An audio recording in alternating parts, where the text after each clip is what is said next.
What is going on, everybody? It is Alex coming back at you with yet another video. And today it is March 29th, and Bucky Brooks dropped his mock draft less than 7 hours ago. So I'm going to be posting this probably on the 30th morning, but that is a-okay. Want to get you guys this as soon as possible, and I want to make sure that school did not get in the way of getting some good content for y'all. So if you guys are new to the channel, feel free to like, comment, and subscribe. I will be posting actually Marcus, that franchise guy's mock draft with me in probably the next day.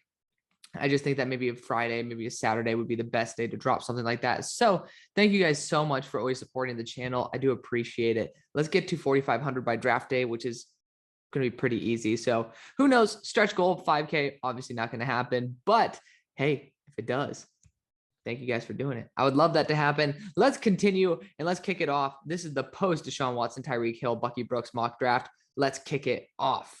So starting off with the number one pick, we got Aiden Hutchinson here. Pretty standard fare.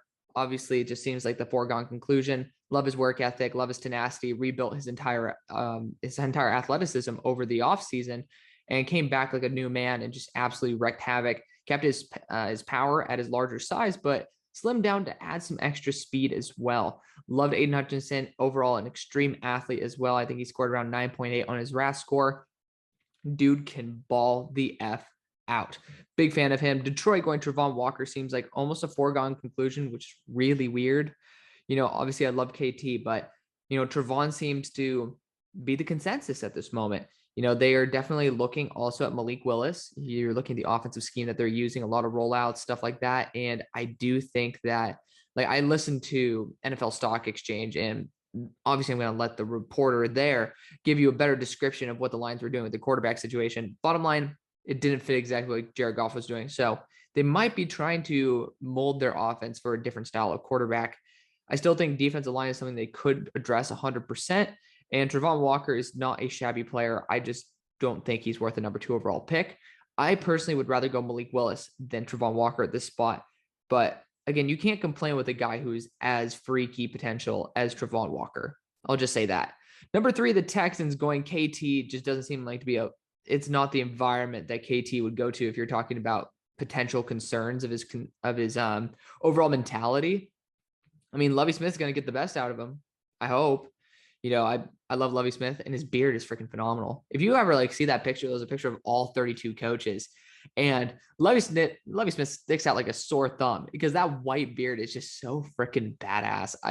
I love what Lovie could bring to this team, no pun intended. And I think that that could be a real game changer if KT ends up actually wanting to play for this franchise. Obviously, I talk about this a lot. I feel like he didn't try 100% every snap at Oregon because he didn't want to get injured and work his ass off for nothing in return. I don't really think Davis Mills is a guy who's going to be encouraging him to be working even harder. I think that you should have more of a succession plan in place for an elite quarterback. But, you know, one can dream, right? One can dream. The talent is almost too good to pass on. I do think Texans should be going an offensive lineman after reassuring that they got Laramie Tunsil with that restructure. I think that KT would be a good option. I'd just rather go Evan Neal, man. Titus Howard's going to be coming up on a contract soon. He's moved into guard for the past year and then moved out to tackle to fill in when Laramie was hurt. I just don't think I want to be paying $18 million to Titus Howard if he ends up starting to play at a more consistent level. But again, that's just me. New York just going Sauce Gardner here. He's an absolute baller. My number 1 player in the entire draft class. I love him to death. You know, people say Antonio Cromartie in his prime. I mean, I just say a better version of Richard Sherman. And we all know how locked down Richard Sherman was. I think Sauce Gardner is just on another level. I love him to death. At number 4, I don't think that it's very realistic to say that that the Jets would be going Sauce. Like when I think about it, you got Joe Douglas, who is Mr. Offensive Line, and that right tackle spot is not fully secured forever. And then you also have I mean, to be fair, all 3 defensive linemen are off the board, but you have a defensive mind in Robert Saleh who might be wanting to advocate for defensive line. I'm starting to reconvince myself. It might not be a bad pick at all. I would still go Evan Neal here. I would just say, George Fant, you've been an absolute baller. Honestly, I'd be considering putting you up versus Mekhi Becton, especially with the injury history and him becoming out of shape. I was like, Fant, challenge Becton. and you are just a quality starter, injuries will happen and you're going to be able to get some playing time. We're bringing Evan Neal in, or Ikem Ekwonu or Charles Cross to be able to play that right tackle spot. I mean, it is what it is. I mean, I love Sauce Gardner. I won't complain. I'm just offering a different point of view. 5 New York Giants going Evan Neal. That's the best pick you could ever imagine. Not even going to talk about it. Panthers going Ikem Ekwonu. Another one of the best. Or I know a lot of people say, get mad at me for saying Ikem. It's Ikem. Who cares? Honestly. I mean, if you guys listen to Broshmo, then you guys like, I love that brother. But like, if you guys listen to Broshmo, do not get mad at me for saying Ikem versus Ikem. Icky. There we go. Ikem Ekwonu. Yeah, he's an absolute beast. He can fit in at guard if all hell breaks loose, and he's going to be an absolute beast there. Only put up 26 bench reps actually at his pro day, which is a little bit weird for how strong he is in the run game. So definitely a little bit weird for me because I give him a 10 out of 10 in power. Might have to knock that down just a smidge bit. New York Giants going Jermaine Johnson here. I think that that's a forced pick on the edge position. And with Wink Martindale's history of developing mid-round edge rushers, I don't think that's a need at all. I do think someone like Kyle Hamilton could step in where Jabril Peppers just left and play an absolute baller role. I am actually, so I just talked to Marcus about this, and you guys will be seeing it probably tomorrow or the next day. He is just like, there's a lot more flaws to Kyle Hamilton than I initially saw, and it doesn't mean he's a bad player at all. I just don't know. He might actually fall out of the top 10. He legitimately might, but still a phenomenal player. I think this is a good spot for him right here. Again, corner, you could go Derek Stingley as well. Garrett Bradbury being shopped definitely means that there could be that option.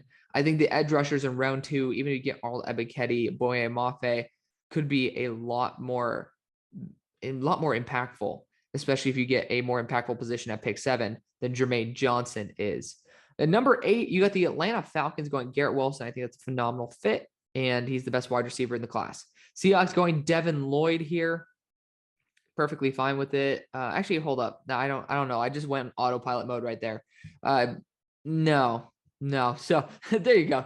I went on autopilot for a second, and it's getting a little bit late here. We got a lot of work to do, but this is absolute booty cheeks. So yeah, there you go. You've seen the full flip. There you go. The bipolarism of AlexCBarbour's analysis here. Yeah, no. There we go. We're back in the game, guys. Head is fully screwed on. I do think that's an amazing pick, by the way. So I was on autopilot for that. This one, Devin Lloyd. If this were the 2nd round pick, maybe we can start talking about it. Not a shame, or not like trying to shame Devin Lloyd, but I don't think that you should reach for need in a very deep linebacker class. There's no real need to just say, hey, we're going to use the pick that we got from Russell Wilson to go for a linebacker. When in the 2nd round, hell, worst case scenario, you get Chad Muma, who's a freaking beast.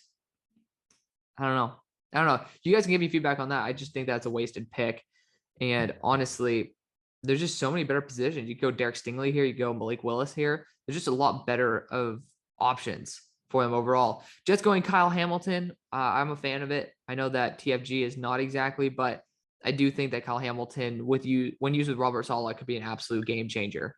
Number 11, Washington Commanders going Derek Stingley. It seems to be a pretty solid move. I would like to go after that large target for Carson Wentz. I think that Drake London would be an excellent choice for that. Vikings going Andrew Booth. I think that they run a little bit more man than zone, if I'm not mistaken. And Andrew Booth just definitely doesn't seem like the guy. He also, if I'm not mistaken, has not tested his 40 yet. But I don't think Andrew Booth is anywhere close to pick 12. And I used to be a big Andrew Booth fan. As you guys could probably remember, he was my corner 2 coming into the year. But after watching Zay Flowers cook him up, I'm not really as high on him. I'm not. Cleveland going Drake London here. No, wow. I just saw silly. Houston going Drake London. I think that'd be a phenomenal addition, getting a true number 1 wide receiver for the Texans. It's just really damn good value. I do love Drake London in the squad. So getting somebody of that caliber definitely could be great for the team. I'm a big fan of it. I am. I think that's a great move. And if I'm not mistaken, actually, has Charles Cross come off the board? There we go. We got another autopilot mode there. Yeah, this is another place where you can take a right tackle. So I know that he's probably against that. I still think Drake London's a great option. Baltimore Ravens going Trent McDuffie. I feel like they go a lot more man than zone, but yeah, right there, it's a man-heavy team. I don't get that. It doesn't seem to make sense at all. Kyrie Elam's on the board, fits a lot better than Trent McDuffie. I don't get that. Doesn't really say anything except talking about not even Trent McDuffie. That okay. That's really weird to me.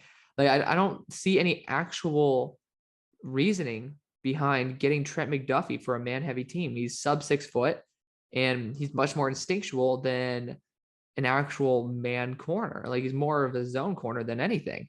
So I really don't get that. I don't get that at all. Actually, that it's kind of perplexing me. I think it's a pretty bad pick. Number 15, the Eagles going Chris Olave. Another pick that is just not good. Oh no. Oh, no, Bucky. Come on, but I love Bucky too. That's the thing. I just don't like his mock drafts. Like why? Oh, for the love of God. All right, let's talk about Chris Olave first. No hate to Chris Olave at all. I just think he's so similar to Devontae Smith, a thin, good deep threat, solid route runner. I don't really see much in terms of that whole addition to the squad that like really makes him unique or adds a real impact. Like there are other styles of receiver that are available that could actually provide more value. Hell, even Jameson Williams provides more value, and I just think that Quez Watkins fulfills it. Why? This guy can't even run a 4.4. Like, why? Dude, get Kyrie Elam at this point. I know that Kyrie Elam isn't specifically a zone corner. I actually have him graded pretty well in zone. He looks very comfortable in it. But like, the hell, man? Like, I would cry. This is such a Howie thing to do. That's a thing that scares the shit out of me. Oh my, no. Just no. No. No. This is an amazing pick, by the way. I think Charles Cross is gone by pick 8. But number 18, or just continuing. Saints going Trevor Penning. I do think that is a possibility. However, I don't believe that they address the tackle in the first round, especially with a super raw prospect like Trevor Penning, who's just a really dirty player. It doesn't seem like the level of class that a New Orleans Saints player should probably bring to the table. Like, I just don't like him, and I think that he could fall due to personality concerns. Eagles then going Tyler Linderbaum. I mean, yeah, it makes sense that you could set behind Jason Kelce, but again, like, I don't know. I'm just not a fan of this draft. And Tyler Linderbaum is my 6th overall guy, and he might be 5 after I move Kyle Hamilton down a little bit. Like, just really, what is going on? Oh God, Bucky, come on, man. So 1, the Steelers never drafted first round wide receiver. 2, and I love Jahan Dotson. Look at my receivers video. Like, I have him as my wide receiver 3. It's not like I hate Jahan Dotson. It's just like, why? This is not the most impactful position. You have Jordan Davis on the board for 1, which the Steelers need some help stuffing that run. I do think that adding Leo Chanel could be a really fun option, but Malik Willis is also on the board. Am I not wrong? Like, he's here. He's available. Like, why? I don't get this. Oh, Mr. Alligator himself. Dude has fucking T-Rex arms. I think he's a great fit on the Patriots. Oh, like, I'm sorry, guys. It's getting worse. Bernard Ryman seems to be okay value. I think Elton Jenkins, like, I just actually did this video with that franchise guy, but I actually took, I think, a Bernard Ryman to the Packers for one of the picks in one of my own mocks. And I talked to him about it. And he was saying, like, dude, I think that Elton Jenkins is going to be moved to tackle. I'd rather go an interior offensive lineman. I get that. So that makes this pick even worse. Like, oh my, like, oh man. I mean, it's not that bad. It's an offensive tackle, but he's not even ready. That's the thing. You're moving him to right tackle. He's not ready. Calls getting Jordan Davis would just be a steal solely because there's been a bunch of poor picks before. Cowboys going Boye Mafe. I mean, it seems like a Dan Quinn thing to do, right? Like, it feels a lot like Dante Fowler or who was that? There's been a couple of really athletic edges for the Falcons back in their day, but it seems like that could be it. When you have Carl Loftus on the board, he just ran a 4.71 in sub-freezing conditions and had like a 38-inch vertical, and his production is fucking ridiculous. the hate on him is going to die out really quickly when people hear his name start popping back up pretty high. Zion Johnson to the Buffalo Bills, I think, is a solid addition. Roger Saffold's there for 1 year. Zion Johnson can definitely come in and play instantly, especially if an injury occurs. Titans going Kenyon Green could definitely move out to tackle. I think that'd be a solid option. Buccaneers going Devontae Wyatt. Again, pretty solid option. I do that myself. Packers getting their MVS 2.0. Nice. Sky Moore to the Chiefs. Can't complain. Kansas City Chiefs going Dax Hill as well. Cannot complain. A good fit. Definitely somebody who's going to be a very nice man-to-man corner / safety hybrid. Bengals going Logan. Oh,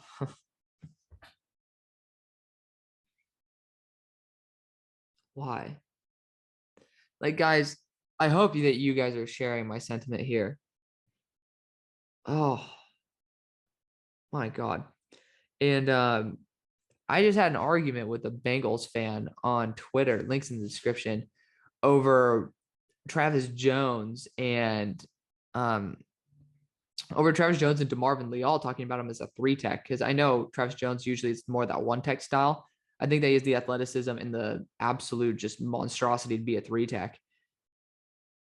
And one, people can't take a joke and can't take criticism on Twitter. So, I mean, that's Twitter for you. You got people who can't take that. But, I mean, this is even worse. And that's not, I don't even hate Logan Hall. It's like, what is up with these Houston defenders randomly getting thrown into the end of the first? Like, this is just no. Why? Again, I love Bucky Brooks. He's like a phenomenal scout, and he knows what the hell he's talking about. It's like, what's going on? And then what is going on?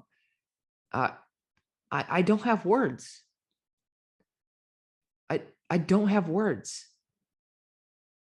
Again, I love Bucky Brooks, but this may be the worst mock draft, especially from somebody who is very touted in the industry, that I have ever seen. And I mean that 100% seriously. And I'm making sure I did not miss Malik Wilson here. This is the worst mock draft I've ever seen in my entire life, especially for this year. With the caliber of intellect that Bucky Brooks has, I'd rather block I'd rather block Bucky Brooks on Twitter than follow him at this moment. I'm hurt. I'm hurt, guys. I'm hurt. It hurts. This is bad. This is really bad. And the fact is, Bucky Brooks is an extremely great talent. He gets paid a shit ton of money and then does this. And it is I don't even, what's up with the title? I don't get that. But I just, I don't get it. I don't get it. Let me know what you guys think. I'm done with this. I'm done with this crap. We're exiting out of this. Thank you guys so much for watching. I'll see you guys to the far side. Peace.